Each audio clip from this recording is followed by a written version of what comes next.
નમસ્કાર, આપ જોઈ રહ્યા છો ન્યૂઝ 18 ગુજરાતી અને હું છું લુબના ખાન। આખરે સરકારે માન્યું કે ખેડૂતો વીજ કાપ અને અપૂરતા પાણીને કારણે ઝઝૂમી રહ્યા છે। પાણી વગર પાક સુકાઈ રહ્યા છે। વીજ કાપને કારણે ખેડૂતોને પારાવાર નુકસાન સહન કરવું પડી રહ્યું છે। ન્યૂઝ 18 ગુજરાતી એક જવાબદાર મીડિયાની ભૂમિકા નિભાવતા ખેડૂતોની વ્યથાને સરકાર સુધી પહોંચાડી, ખેડૂતોનો અવાજ બની અને આ જ કારણ છે કે કૃષિ મંત્રી રાઘવજી પટેલે ખેડૂતોની મુશ્કેલીઓને સુપેરે સમજી જાહેરાત કરી કે હવેથી ખેડૂતોને 8 કલાક સતત વીજળી મળશે। ખેડૂતોને પૂરતા વોલ્ટેજ સાથે વીજળી અપાશે। ખેડૂતોને 31 માર્ચ સુધીમાં નર્મદાનું પાણી આપવામાં આવશે।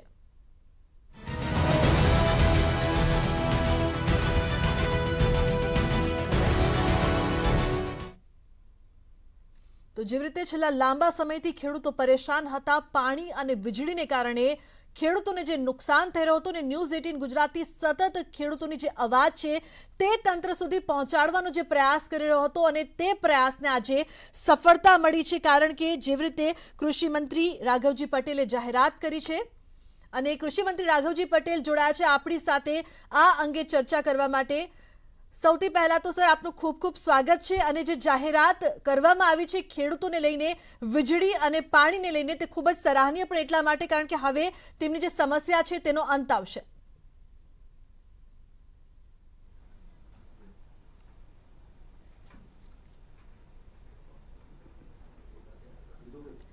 રાઘવજીભાઈ, આ જે જાહેરાત કરવામાં આવી છે અત્યાર સુધી ખેડૂતોની સમસ્યા હતી તેનો હવે અંત આવશે, તેને લઈને સૌથી પહેલા આપ શું કહેવા માંગશો?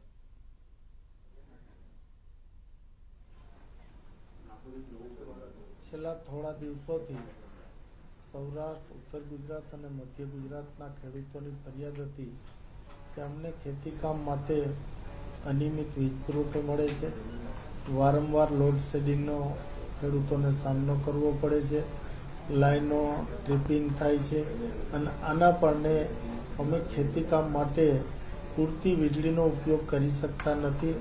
અમારા શિયાળુ પાકને ક્યાંક છેલ્લું પાણ આપવાનું છે, ક્યાંક ઉનાળુ પાકને વાવેતર કરવાનો સમય છે, એવા સમયે અમને સરકારે કરેલી જાહેરાત મુજબ 8 કલાક વીજળી નિયમિતપણે પૂરા વોલ્ટેજથી આપવી જોઈએ।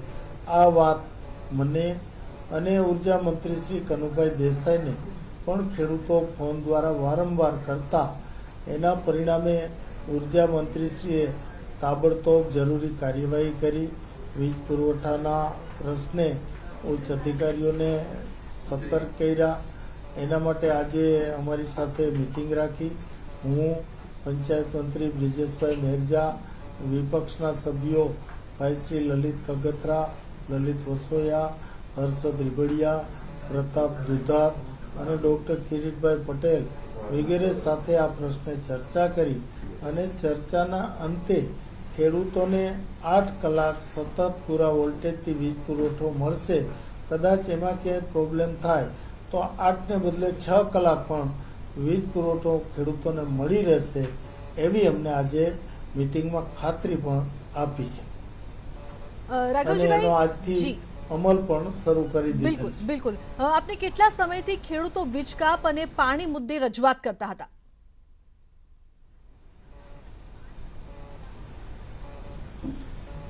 છેલ્લા અઠવાડિયાથી આ પ્રશ્ન અમને વારંવાર ફોન ઉપર રૂબરૂ મળતો હતો અને એના પરિણામે અમે આ વાત માનનીય ઉર્જા મંત્રીશ્રીના ધ્યાનમાં મૂકી।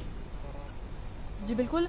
આખરે છેલ્લા ઘણા દિવસોથી વીજળી અને પાણી મુદ્દેની ન્યૂઝ 18 ગુજરાતીની ઝુંબેશ પણ સફળ થઈ છે। રાજ્ય સરકારે અનિયમિત વીજળી અને પાણી મુદ્દે મહત્વની જેવી રીતે જે જરૂર હતી તે જરૂર હવે ખેડૂતોની છે તે પૂરી થશે। તમને કેટલા સમયથી ખેડૂતો વીજ કાપ અને પાણી મુદ્દે રજૂઆત કરતા હતા અને આજથી 8 કલાક સતત વીજળી આપવાની જાહેરાત કરવામાં આવી છે, તો અગાઉ આ શક્ય કેમ ન હતું તે પણ એક મહત્વનો સવાલ છે।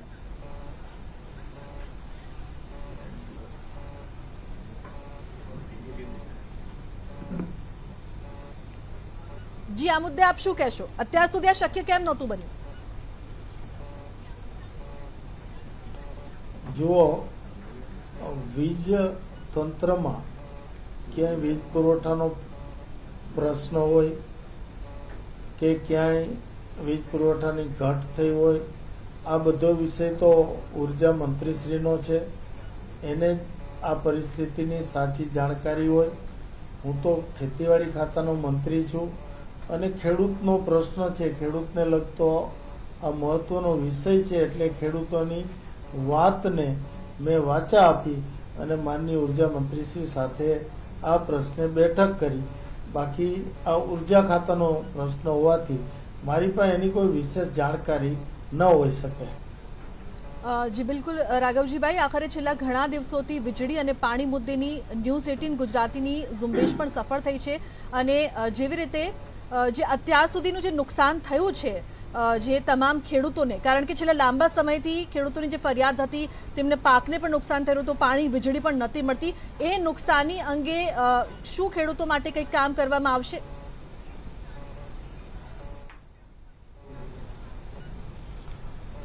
આકસ્મિક વીજ પુરવઠાના ઉત્પાદનમાં ઘટ આવે કે બીજા કોઈ અસાધારણ સંજોગો બને ત્યારે સ્વાભાવિકપણે આવા પ્રશ્નો બનતા જ હોય છે. એટલે આ વિશે હું વધારે કાંઈ કહી શકું એમ નથી. જી બિલકુલ, સરકારે એવી કોઈ સર્વે કર્યો હતો કે આટલી ફરિયાદ આવે છે તો કેટલા જિલ્લાના ખેડૂતો ઝઝૂમી રહ્યા છે કે તેમના વાતમાં કેટલું તથ્ય છે, તે અંગે સરકાર દ્વારા કોઈ સર્વે કરવામાં આવ્યો?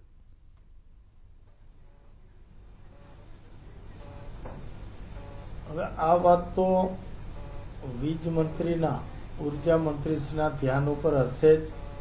એણે અમે જેમ રજૂઆત કરી એમ બીજા ખેડૂતોએ, આગેવાનોએ પણ એની પાસે રજૂઆત કરી જશે અને રજૂઆતના અંતે એને તાબડતોબ કાર્યવાહી પણ કરી અને ખેડૂતોનો જે પ્રશ્ન છે વીજ પુરવઠાને લગતો, એ પ્રશ્ન ઉકેલવા માટે તત્પરતા બતાવી. એટલું જ નહીં પણ હાલ પૂરત એ પ્રશ્નનો ઉકેલ પણ લાવી દીધો છે. આજથી જ ખેડૂતોને 8 કલાકના ધોરણે વીજ પુરવઠો મળવો શરૂ થઈ ગયો છે. જી બિલકુલ રાઘવજીભાઈ, સતત 8 કલાકની વીજળી આપવાની જાહેરાત કરાઈ છે, તો તે કેટલા સમય સુધી આપવામાં આવશે?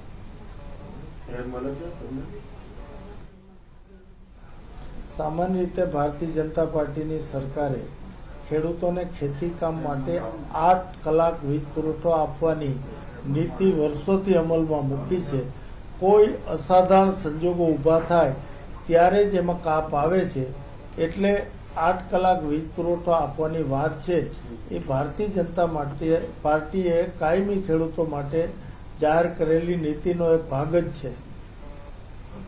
જી બિલકુલ રાઘવજીભાઈ, આ સમસ્યા છેલ્લા આટલા લાંબા સમયથી જ્યારે ખેડૂતો પણ પોતે જે અવાજ ઉઠાવી રહ્યા હતા, આરોપ એવો પણ લાગતો હતો કે સરકારી જે અધિકારીઓ છે તે મનમાની કરે છે, ખેડૂતોની વાત સાંભળતા નથી.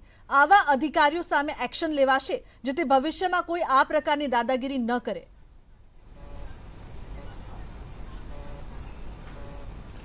આ પ્રશ્ન ઉર્જા ખાતાને લગતો છે. મેં કીધું, કૃષિ મંત્રી હોવાના નાતે ખેડૂતોની સમસ્યાઓ અંગે ખેડૂતો મારી પાસે રજૂઆત કરે, મારી પાસે રજૂઆત આવી એટલે તરત જ મેં ઉર્જા મંત્રીશ્રીના ધ્યાન ઉપર આ વાત મૂકી અને એની અમલવારી અંગેની કાર્યવાહી ઉર્જા મંત્રીએ શરૂ કરાવી.